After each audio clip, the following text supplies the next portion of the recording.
In this video, I'm going to show you how to fix iPhone screen rotating. So each time you're using your iPhone, it rotates automatically by itself, just like this. And this is something you don't like. This works on most of the application on your iPhone, but not on home screen. So even when you're using most of the application on your iPhone, you will see the screen rotating automatically without your permission. Then here in this video, I'm going to show you how you can easily turn this off on your iPhone. So the first thing you want to do when you want to turn off screen rotation or your iPhone screen rotating is swipe down the control center like this. You can do this on iPhone with a Face ID or iPhone with a Touch ID. The process is similar. The only difference here is this: if you're using an iPhone with a Touch ID, you just need to swipe up here from the bottom to access the control center. So once you're on the control center, locate this orientation lock mode and then click on it just once. You can see portrait orientation is locked.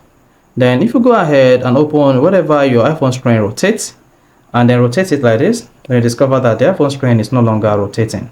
So this is how you can easily fix or stop iPhone screen from rotating on your device. So if this is helpful and informative, please don't forget to like and subscribe.